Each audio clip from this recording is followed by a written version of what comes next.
Hello मेरे दोस्तों, कैसे हैं आप सभी? मैं गिरीश यूका की तरफ से आज आपके लिए लेके आया हूँ क्लास 10th का बहुत इम्पोर्टेंट टॉपिक जिसको रे ऑप्टिक्स भी कहते हैं और यहाँ पे रिफ्लेक्शन और रिफ्रैक्शन भी कहते हैं। तो इसमें आज हम पढ़ेंगे बेसिक बेसिक फंडामेंटल लाइट की क्या होती है, उसपे कौन सी लॉज होते हैं, उसके अंदर कौन सी चीजें हमें पढ़नी है, सारी चीजें एक एक करके देखेंगे और बहुत ही फंडामेंटल तरीके से आपको मजा आने वाला है। और एक एक क्वेश्चन सॉल्व करेंगे। 2 लेक्चर का है चैप्टर। एक लेक्चर में पूरी हम थ्योरी पढ़ेंगे, एक में थ्योरी प्लस क्वेश्चंस भी करेंगे। तो आइए चलिए पढ़ते हैं फिजिक्स का बहुत ही इंपॉर्टेंट लेक्चर। क्लास 12th के लिए आपके लिए बेस फंडामेंटल क्लियर करने के लिए शानदार मौका है। और इसके बाद इसमें आपको कोई भी कंसेप्ट में दिक्कत नहीं रह जाएगी, और दिक्कत होगी भी तो पर्सनली मुझे मैसेज कर देना, कमेंट सेक्शन में लिख देना कि क्या दिक्कत है, मैं उसको पर्सनली सॉल्व करूंगा। आइए चलिए पढ़ते हैं क्वेश्चन। लाइट में रिफ्लेक्शन और रिफ्लेक्शन क्लास 10th का फिजिक्स का पहला चैप्टर है। आइए सबसे पहले लाइट। लाइट होती क्या है? लाइट एक इलेक्ट्रोमैग्नेटिक रे है। आगे चल के क्लास 12th में इलेक्ट्रोमैग्नेटिक वेव के ऊपर पूरा पूरा चैप्टर पढ़ेंगे कि इलेक्ट्रोमैग्नेटिक वेव्स कौन सी वेव्स होती है। ये अपनी एक फंडामेंटल प्रॉपर्टीज है इलेक्ट्रोमैग्नेटिक वेव्स का। तो हमेशा जो है लाइट को हम बोलते हैं it is electromagnetic wave, it travel in a straight line always. अब इसके ऊपर भी 12th क्लास में एक चैप्टर है वेव ऑप्टिक्स, उसमें आप देखेंगे लाइट अगर स्ट्रेट लाइन में पालक पाथ फॉलो करती है या नहीं फॉलो करती है, डिफ्रैक्ट होती है कि नहीं होती है, ये सारी चीज उसमें पढ़ेंगे। लाइट की प्रॉपर्टी अभी हम बेसिक फंडामेंटल तो हमारे सिलेबस में है। क्या लाइट एक इलेक्ट्रोमैग्नेटिक वेव है और स्ट्रेट लाइन में ट्रेवल करती है। इसके अंदर दो इंपॉर्टेंट लॉज हैं। ये लॉज आपके एग्जाम में पूछे ही जाएंगे। क्या लॉज हैं? आपको बेसिक फंडामेंटल पता होना चाहिए, रिफ्लेक्शन और रिफ्रैक्शन क्या चीज है। तो सबसे पहले आपको मैं बताना चाहूंगा कि ये दो वर्ड हैं, ये रिफ्लेक्शन और रिफ्रैक्शन। तो रिफ्लेक्शन और रिफ्लेक्शन क्या चीज है? अब जैसे मान लीजिए, देखिए अगर कोई सरफेस है, प्लेन सरफेस है, इस पे अगर कोई लाइट आई और वापस बाउंस बैक हो गई, तो डेट इज कॉल्ड क्या? रिफ्लेक्शन। क्या हो रही है? कोई भी लाइट रे टकरा रही है और वापस बाउंस बैक हो जा रही है। तो जैसे ही बाउंस बैक होगी उस वाली लाइट को हम क्या कहेंगे? Reflected light. क्या कहेंगे? Reflected light. तो अब देखिए, अब कोई भी सरफेस हो, आगे चल के हम पढ़ेंगे कि concave surface, convex surface, spherical surface, doesn't matter, जो भी बाउंस बैक होगी चीजें, जो भी लाइट बाउंस बैक होंगे हम उसको कहेंगे रिफ्लेक्टेड लाइट। और उस फिनोमिना या उस लॉ को हम कहेंगे रिफ्लेक्शन ऑफ लाइट के फिनोमिना। ठीक। अब जैसे अब दूसरी चीज, अब जैसे मान लीजिए यहाँ पे दूसरा मीडियम है, यहाँ पे एयर है और यहाँ पे वाटर है। अगर कोई पानी में, अभी तो हमने सिंपली अगर टॉर्च को मारा किसी सरफेस पे, वापस बाउंस बैक हो गई। अब हम क्या करेंगे? पानी में गिलास है, कंटेनर में गिलास है और इसके अंदर भरा हुआ है पानी, और यहाँ से मारेंगे लाइट। तो जैसी लाइट मारेंगे, एक मीडियम से लाइट दूसरे मीडियम में ट्रेवल कर रही है, उसको हम बोलेंगे रिफ्रैक्शन। इसको क्या बोलेंगे हम? इसको बोलते हैं हम रिफ्लेक्शन। और इस वाले फिनोमेना को बोलेंगे जब एक मीडियम से दूसरे मीडियम में लाइट ट्रांसफर हो रही है, और कुछ अवे या कुछ बेंट, कुछ अवे या कुछ बेंट, वो डिपेंड करती है किस मीडियम से किस मीडियम पे जा रही है। जब मैं इसके लॉस पढ़ाऊंगा उसमें सारी चीजें बताऊंगा कि कैसे कौन सी चीज टाइम में अवे जाएगी, कौन से टाइम में बेंड होगी।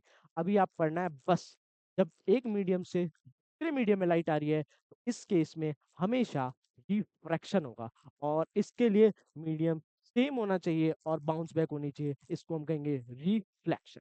आइए आगे पढ़ते हैं। अब देखिए क्या है रिफ्लेक्शन ऑफ लाइट। क्या है? When a light fall on a surface, मैंने क्या चीज बताई? When a light fall on a surface and it's reflected back the same medium, और किसी भी सरफेस पे फॉल करे और रिफ्लेक्ट करे इन the same medium, medium same होगा। अरे ऑब्वियसली यार, अगर मैं कहीं टॉर्च मारूंगा तो ये भी एयर मीडियम है, बाउंस बैक करने के बाद भी हुआ है। ऐसे थोड़ी है यहाँ पे, यहाँ पानी आ गया, यहाँ पे हवा आ गई, सेम ही मीडियम होगा ना दोनों जगह का बाउंस बैक। अगला क्या है? When a light ray travel from one medium to another medium its bend toward it original path, the phenomena is called reflection.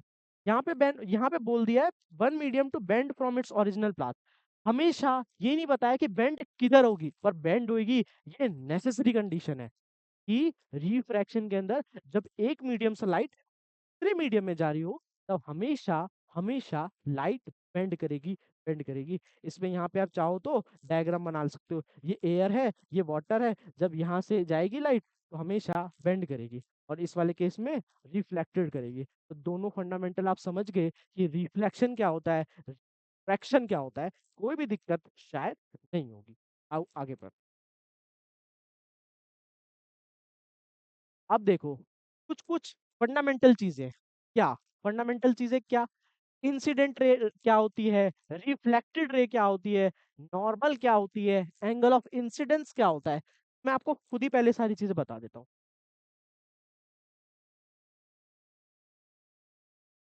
ये देखिए, अगर कोई यहाँ पे सरफेस है, कोई प्लेन सरफेस है, मान लो दीवार है, ठीक है। दीवार के परपेंडिकुलर एक लाइन होती है, इसको हम क्या बोलते हैं, नॉर्मल। ठीक। यहाँ से एक अगर कोई लाइट आई, टकराई और वापस इधर चली, जो पहली लाइट है इसे बोलेंगे इंसिडेंट रे। जो लाइट आई, टॉर्च मैंने यहाँ से मारा, मारने में जो लाइट निकली टक, उसे बोलेंगे क्या, इंसिडेंट रे। जब टकराने के बाद आई, इसको क्या बोलेंगे, रिफ्लेक्टेड रे। दिक्कत, इसको बोलते हैं इंसिडेंट, इसको बोलते हैं रिफ्लेक्टेड, और ये जो ये है इसको हम बोलते हैं नॉर्मल। सारी चीजें क्लियर है? इंसिडेंट रे, रिफ्लेक्टेड रे और नॉर्मल। अच्छा मैं आपको एक चीज बताता हूँ, इसके बीच में नॉर्मल से इंसिडेंट रे के बीच में कुछ एंगल होता है आई, इसे बोलेंगे इंसिडेंट एंगल। कौन सा एंगल? Incident angle. रिफ्लेक्टेड से नॉर्मल की तरफ एक एंगल होता है, उसे कहते हैं रिफ्लेक्टेड एंगल। क्या बोलेंगे? रिफ्लेक्टेड, याद रखना। अब हम इसके अंदर लॉज पढ़ेंगे आगे जाके कि इंसिडेंट एंगल जितना उतना रिफ्रैक्टेड एंगल, रिफ्लेक्टेड एंगल, वो लॉज में पढ़ेंगे। पर अभी आप बेसिक बेसिक फंडामेंटल समझ गए। इस वाले एंगल को क्या बोलते हैं? आई इक्वल टू क्या बोलते हैं? Incident angle. आर को क्या बोलते हैं? Reflected angle. सारी चीजें क्लियर है? नॉर्मल हमेशा जितना इंसिडेंट एंगल होगा उतना ही रिफ्लेक्टेड एंगल होगा। ये आगे लॉज में पढ़ेंगे। ठीक है, आगे देखते क्या क्या चीज है। अब कह ले incident ray, the ray of light that fall on the reflecting surface. The ray of light, कौन सी रे जो फॉल कर रही थी किस पे? रिफ्लेक्टिंग सरफेस पे, उसको हम कौन सी रे बोल रहे हैं? Incident ray. इंसिडेंट रे, याद रखना ये चीज। तो आएगी जिधर जिधर ऑब्जेक्ट से, जिस ऑब्जेक्ट से लाइट आएगी उसको हम बोल रहे हैं इंसिडेंट रे। तो टकराने के बाद वापस बाउंस बैक कर जा रही थी, उसको हम कौन सी बोल रहे थे? Reflected light. आइए देख, the ray of light that is sent back by the reflecting surface. टकराने के बाद दोबारा रिफ्लेक्ट बाउंस बैक हो गई, उसको हम कौन सी रे बोल रहे थे? रिफ्लेक्टिंग रे। आइए आगे देख, the normal in a line at right angle to the reflecting surface to the point of incident. Normal क्या चीज है? जैसे ये सरफेस है, इसके अगर मैं कोई भी एक परपेंडिकुलर लाइन खींच दूं तो हमेशा सरफेस के परपेंडिकुलर होगा। ये चीज बताना चाह रहा है, हमेशा हमेशा नॉर्मल जो होगा सरफेस के परपेंडिकुलर होगा। ये चीज याद रखना, बहुत इंपॉर्टेंट रूल है। ये आपके फंडामेंटल चीजें हैं ऑप्टिक्स की, लाइट की स्टडी की, जो मैं आपको बता रहा हूँ और जो आपको बेसिक्स है, तो पढ़ने की जरूरत नहीं पड़ेगी। मेरे से पढ़ते रहिए, मैं आपको सारी चीजें यहाँ पे एक एक चीज करके क्लियर कर दूंगा कि कैसे कैसे चीजें पढ़नी है।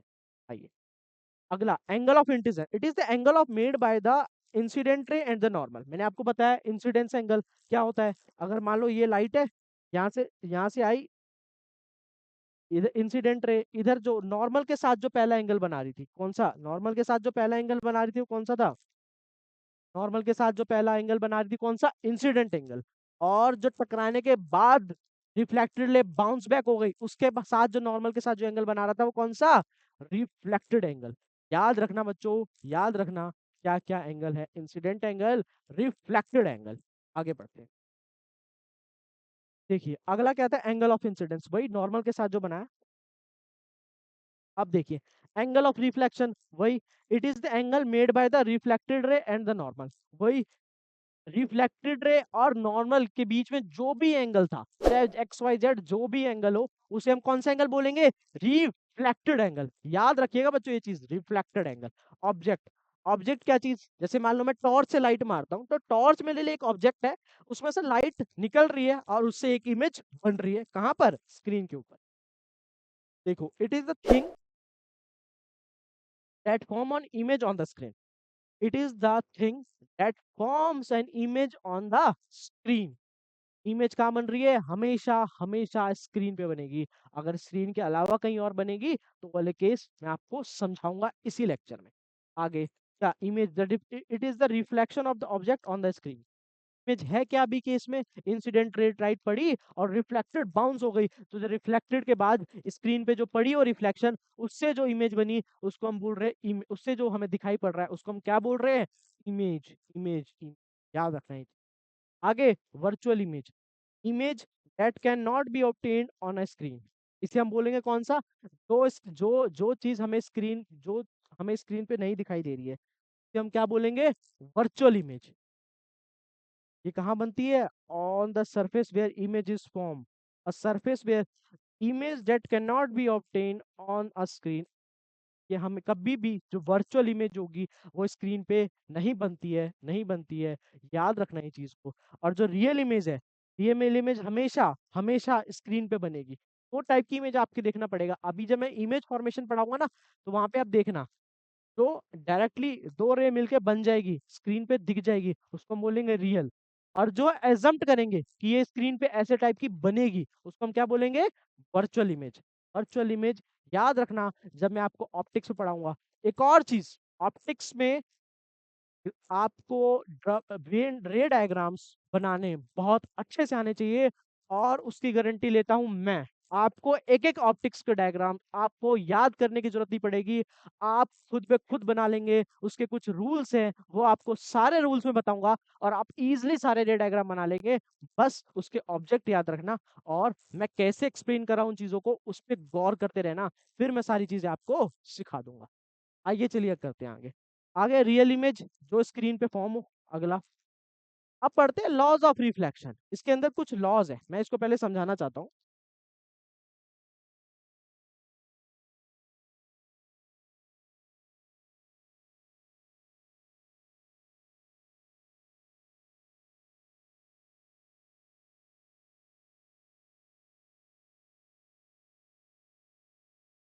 ये रि- ये कोई सरफेस है, यहाँ से इंसिडेंट आई, यहाँ से रिफ्लेक्टेड हो गई।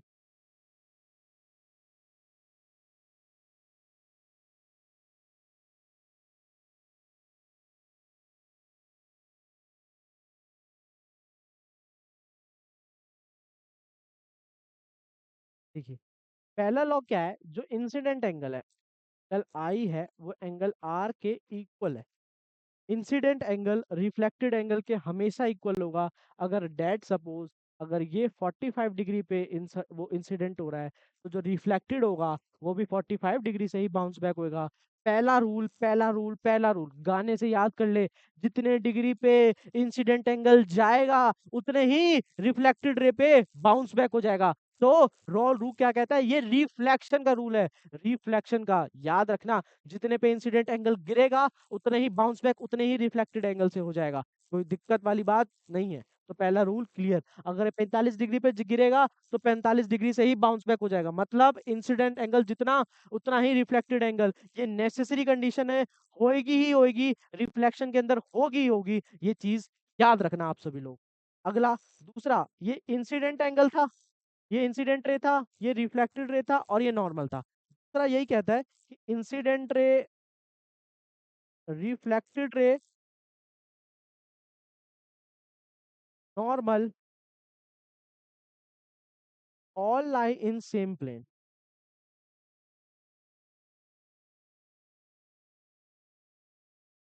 सारे एक ही प्लेन में हमें मिलेंगे। All lie in same plane, incident ray, reflected ray और नॉर्मल सारे हमें एक ही प्लेन में मिलेंगे। दो रूल याद रखना, याद रखना। इंसिडेंट एंगल जितना उतना ही रिफ्लेक्टेड एंगल, और इंसिडेंट, रिफ्लेक्टेड और नॉर्मल सारे के सारे एक ही प्लेन में मिलेंगे। ये दो रूल है लॉज ऑफ रिफ्लेक्शन। आपके एग्जामिनेशन में इस पे क्वेश्चन पूछा जाएगा, पूछा जाएगा, पूछा जाएगा। याद रखना ये चीज। आओ आगे बढ़ते हैं। अब देखो क्या है द एंगल ऑफ इंसिडेंस। ये लॉज ऑफ रिफ्लेक्शन जो है, angle of incidence is equal to the angle of incidence, मतलब वही angle I equal to angle R. कोई दिक्कत नहीं है। अब देखो incident ray, the reflected ray and the normal to the mirror of the point of incidence all lie in the same plane. दो तीन कितने प्लेन होते हैं, हर एक्सिस प्लेन, ये प्लेन, ये अलग प्लेन, ये अलग प्लेन, सब के सब एक ही प्लेन में मिलेंगे। आओ अब इसका डायग्राम देखो, यहाँ पे क्या है, देखो ये इंसिडेंट रे पड़ा, इक्वल रिफ्लेक्टेड रे हो गया। जितना इंसिडेंट एंगल, जितना मान लो यहाँ पे थीटा, तो यहाँ पे भी थीटा, क्योंकि इंसिडेंट एंगल और रिफ्रैक्टेड एंगल सेम थे, सेम थे, सेम थे। ये चीज याद रखना। अब देखो ये क्या चीज था, incident ray and the reflected रे on either side of the normal. मतलब ये रूल नहीं है, ये आपको एक जनरल टर्म बता रहा है क्या, कि एक इंसिडेंट रे था और एक रिफ्लेक्टेड रे था, दोनों ही दोनों आइदर साइड होंगे किसके, नॉर्मल के। मतलब इंसिडेंट रे के ही डायरेक्शन में नॉर्मल नहीं हो सकता, इंसिडेंट रे इधर तो रिफ्लेक्टेड रे इधर, नॉर्मल के दोनों अपोजिट अपोजिट साइड में। अबे ऑब्वियसली बात है, ये रूल नहीं है, रूल फर्स्ट और सेकंड यही रूल है, दो रूल है, ये आपको जनरली टेक्निकल बता रहा है। किसके लिए, angle I equal to angle R होना ही होना चाहिए। आओ आगे बढ़ते हैं।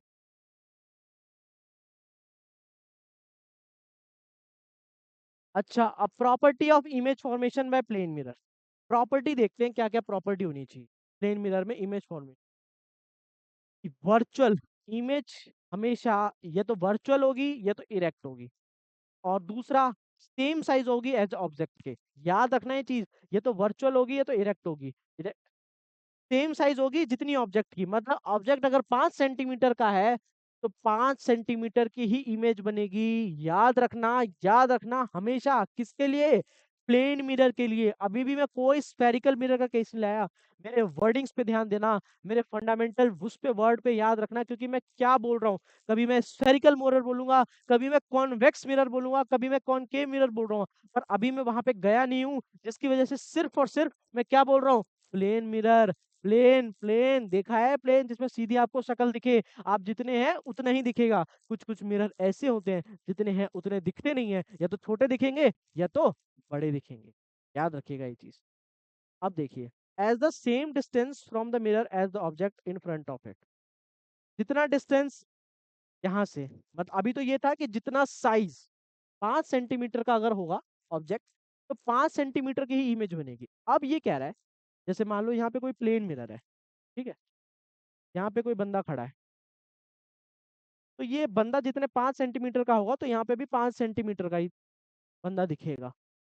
सेम जितने ऑब्जेक्ट जिस साइज का होगा उसी साइज का ऑब्जेक्ट दिखेगा। अब ये कह रहा है कि प्लेन मिरर से जितनी दूर होगा, मान लो एक्स डिस्टेंस दूर है, तो ये एक्स डिस्टेंस दूर ही बनेगी इमेज।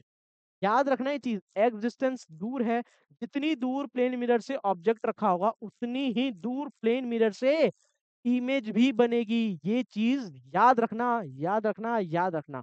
और प्लेन मिरर की प्रॉपर्टी है, आपके एनसीईआरटी में बहुत छुपा छुपा के लिखी है, मैंने आपको एज अ टेस्ट पॉइंट उठा के आपको दिखाएं कि क्या क्या चीजें लिखी हैं और आपको क्या क्या चीजें याद रखनी है।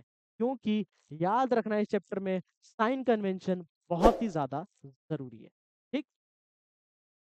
अगला, as the same laterally inverted, मतलब अगर मैं ऐसे दिख रहा, अगर मैं लेटरली इन्वर्टेड जनरली केस है कि अगर मैं ऐसी एज वो हूँ तो हमेशा हमेशा इसके अपोजिट डायरेक्शन में दिख। मान लो प्लेन मिरर के केस में अगर मैं खड़ा हूँ और मेरा राइट साइड इधर है, मतलब मेरे इस तरफ राइट में ही है, तो मिरर में ये चीज मुझे लेटरल इन्वर्जन में दिखेगी। मतलब मैं उल्टा ऐसे दिखूंगा उधर, इधर मेरा राइट साइड दिखेगा, पर मैं एक्चुअल में खड़ा कैसे हूँ, राइट साइड ये रहा। इसको बोलते हैं हम क्या, लेटरल इन्वर्जन। क्या बोलते हैं, लेटरल इन्वर्जन। ये चीजें याद रखिएगा, हमेशा लेटरली इन्वर्टेड इमेज बनेगी, बनेगी। आगे, spherical mirror, concave mirror and convex mirror. अच्छा, अब दो टाइप के मिरर हैं, मैं आपको by the help of reflecting surfaces दिखाता हूँ। सरफेस से डिपेंड करता है कि वो कॉनकेव है या कॉन्वेक्स। लिखा क्या है इसमें, a spherical mirror that has reflecting surface curve inverts. अच्छा, अब मैं क्या करता हूँ, मैं ना एक स्फेरिकल मिरर को तोड़ के लाता हूँ कहीं से, टक, अब मैं इसको बीच में से तोड़ देता हूँ। तोड़ने के बाद एक सरफेस मुझे ऐसा दिखा और एक सरफेस मुझे ऐसा दिखा। जिसके जिस सरफेस के जो रफ पार्ट होगा वो आउटसाइड होगा।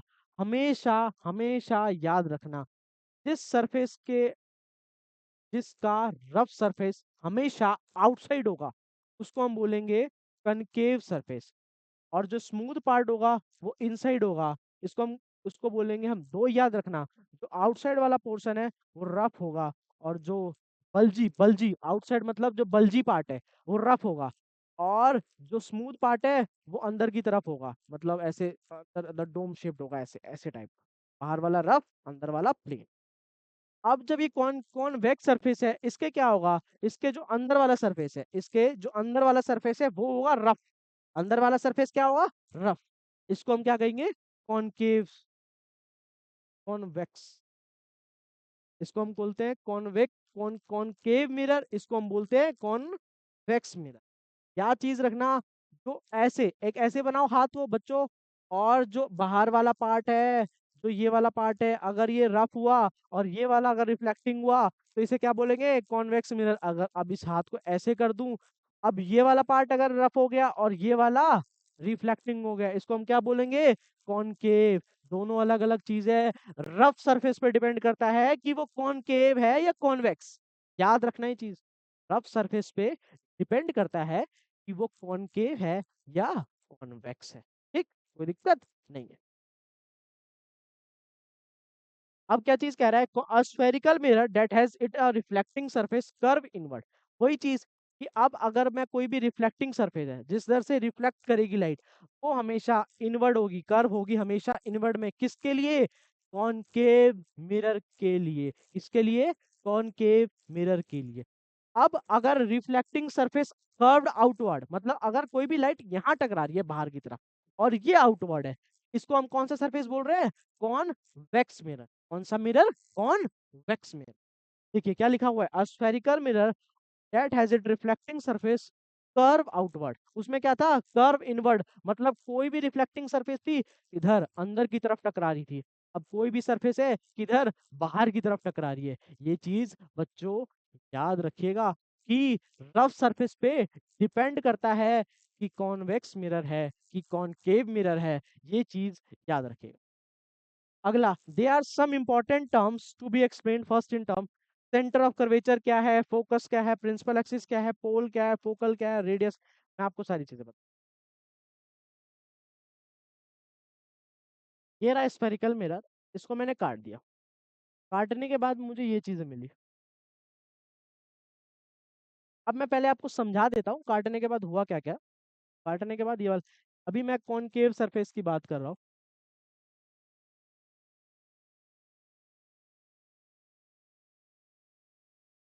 इसका जो रेडियस था, इसका जो रेडियस था वो ऐसे ही, ऐसे पूरा ऐसे ऐसे इमेजिनरी पूरा कॉनकेव सरफेस होगा, यहाँ से लेके यहाँ तक। इसको मैं बोलता हूँ सेंटर ऑफ कर्वेचर। क्या बोलता हूँ, सेंटर ऑफ कर्वेचर। ये मैंने इमेजिनरी माना था, ये पूरा ऐसे सरफेस है, तो ये इसके लिए क्या था, रेडियस था। सेंटर ऑफ कर्वेचर के बीच वाली जगह, इसके इक्वल डिस्टेंस में, इस रेडियस के बीच में क्या है, बस क्या है, फोकस। और यहाँ पे, जहाँ पे ये स्टार्टिंग पॉइंट है, इधर क्या है, पोल।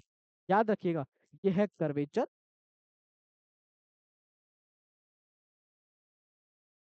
ये है फोकस, ये है पोल। अब देखिए, अब मैं आपको चीजें बताता हूँ। कर्वेचर से लेके पोल तक की डिस्टेंस को मैं बोलता हूँ रेडियस ऑफ कर्वेचर।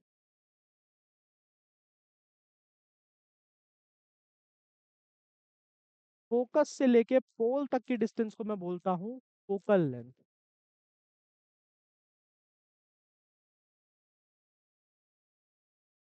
समझ आया मैंने कहाँ से लेके कहाँ तक डिस्टेंस बोली, कौन सी, यहाँ से लेके सी से लेके पोल तक की डिस्टेंस को मैंने बोली, इसके डिस्टेंस को मैंने बोला रेडियस ऑफ कर्वेचर।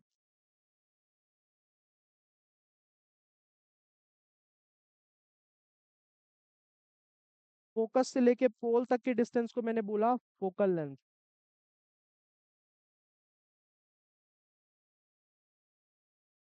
और एक और कंडीशन होती है, जो फोकल लेंथ होती है वो रेडियस ऑफ कर्वेचर का हमेशा हमेशा हमेशा आधी होती है। ये चीज याद रखना बच्चों, बहुत ही इंपॉर्टेंट है, बहुत ही इंपॉर्टेंट है, बहुत इंपॉर्टेंट। अब देखिए क्या क्या है इसमें। सेंटर ऑफ कर्वेचर क्या होता है, सब देख लिया। फोकस क्या होता है, प्रिंसिपल एक्सिस, फोकस, फोकस। अच्छा अच्छा, मैं ये जो लाइन थी, ये जो लाइन है, इसको हम बोलते हैं प्रिंसिपल एक्सिस। क्या बोलते हैं, प्रिंसिपल एक्सिस।